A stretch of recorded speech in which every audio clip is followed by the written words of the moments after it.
दोस्तों, आज की यह चर्चा इस देश के हर उस नागरिक की है जिसकी जेब में मोबाइल है, जिसकी जिंदगी इंटरनेट पर टिकी हुई है और जिसे यह एहसास तक नहीं कराया गया कि कब वह एक विकल्प से निकलकर मजबूरी में धकेल दिया गया। दोस्तों, आज हम बात कर रहे हैं उस डिजिटल जाल की जो बड़े ही चुपचाप, बड़ी सफाई और बड़ी समझदारी के साथ देश में फैलाया गया। धीरू भाई अंबानी कहा करते थे, कर लो दुनिया मुट्ठी में। उस समय यह एक बिजनेसमैन का आत्मविश्वास था, एक कारोबारी का सपना था। लेकिन आज वही नारा अगर हम जियो के संदर्भ में देखें तो सवाल उठता है कि क्या अब दुनिया नहीं बल्कि देश की डिजिटल जिंदगी को मुट्ठी में करने की कोशिश की जा रही है। दोस्तों, 2016 में जब जियो आया तब कहा गया कि वो डिजिटल क्रांति है। फ्री कॉल, फ्री डेटा, महीनों तक मुफ्त इंटरनेट और देश झूम उठा। गांव, कस्बे, गरीब, मध्यम वर्ग सबको लगा कि पहली बार कोई कंपनी उनके लिए आई है। लेकिन उस वक्त किसी ने यह नहीं पूछा कि कोई कंपनी हजारों करोड़ का घाटा उठाकर आखिर क्यों सब कुछ मुफ्त में दे रही है, क्योंकि उस वक्त सवाल पूछना देशद्रोह जैसा बन गया था। दोस्तों, अर्थशास्त्र का पहला नियम कहता है कि कोई भी कंपनी लंबे समय तक घाटे में रहकर सेवा नहीं देती। जब तक वो ऐसा करती है तो उसका मकसद बाजार पर कब्जा करना होता है। जियो ने वही किया, लोगों को डेटा की आदत डाली। जहां पहले लोग महीने में 1 GB चलाते थे, वहां रोज 3 से 4 GB चलाना सामान्य बन गया। डेटा का नक्शा डाला गया और उस नक्शे को पालने के लिए फिल्में, गाने, क्रिकेट, टीवी सब कुछ मुफ्त में परोसा गया। नतीजा यह हुआ कि जो कंपनियां उस कीमत पर टिक नहीं सकती थी वो एक एक करके खत्म होती चली गई। उस वक्त में एयरसेल चली गई, रिलायंस कम्युनिकेशन खत्म हो गया, वोडाफोन और आइडिया को मजबूरी में शादी करनी पड़ी और बीएसएनएल का क्या हुआ था आपको पता ही है। उसे धीरे धीरे ऐसे बीमार बना दिया गया कि वो मुकाबले के लायक ही नहीं रहा। ना उसे समय पर 4G दिया गया, ना 5G, ना निवेश, ना आजादी। उसकी बर्बादी होती रही। आज हालत यह है कि 140 करोड़ की आबादी वाले देश में टेलीकॉम सेक्टर 2 से 3 कंपनियों तक सिमट गया है। और जब बाजार सिमटता है तब ग्राहक नहीं, कंपनी राजा बनती है। तब कीमत मांग से नहीं, मजबूरी से तय होती है। पहले 4G सस्ता किया गया, फिर 5G मुफ्त किया गया। कहा गया कि देखिए हम टेक्नोलॉजी ला रहे हैं। लेकिन जैसे ही लोगों को हाई स्पीड इंटरनेट की आदत पड़ गई, अचानक कहा गया अब 5G को मोनेटाइज करना जरूरी है और एक झटके में 20 से 25% तक टैरिफ बढ़ा दिया गया। कोई पूछने वाला नहीं, कोई सुनने वाला नहीं, क्योंकि विकल्प ही नहीं बचे।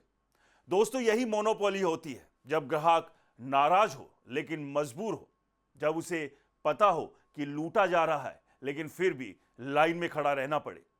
और यह कहानी यहीं खत्म नहीं होती।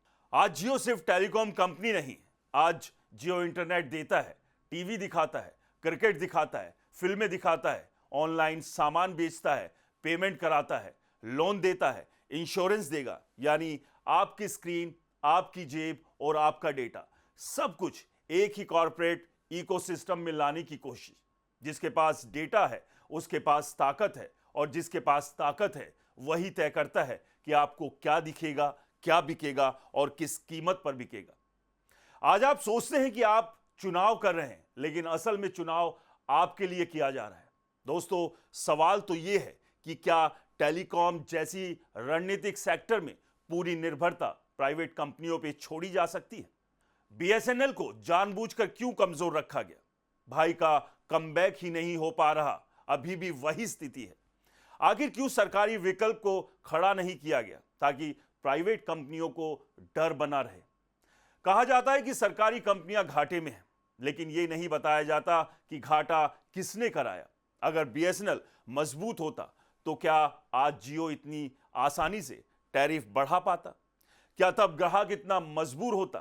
आज इंटरनेट महंगा हो गया है, कल ऑनलाइन पढ़ाई महंगी होगी, डिजिटल हेल्थ महंगा हो जाएगा, डिजिटल बैंकिंग महंगी होगी, क्योंकि अब हमारी जिंदगी इंटरनेट पर निर्भर है।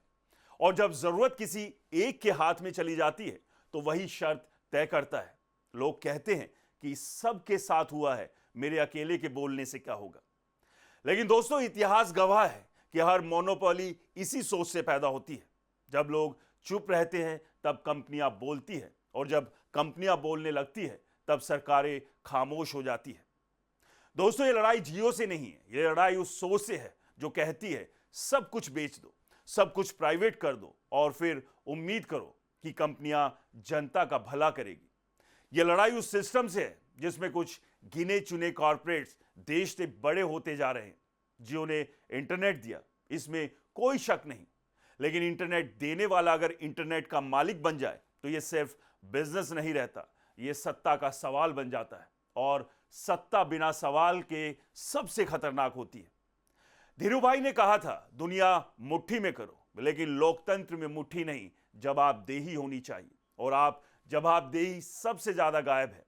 यही सच्चाई है, यही सवाल है, और यही वह बात है जिसे समझना, बोलना और पूछना अब जरूरी हो चुका है। आखिर हमारे देश के नेता मंत्री ये कभी नहीं कहते कि साहब फला चीज महंगी हो गई, ये गलत है, इसका दूसरा विकल्प जनता को मिलना चाहिए, या इसे सस्ता करवाना चाहिए। दोस्तों, आपकी क्या राय है? हमें जरूर बताएं।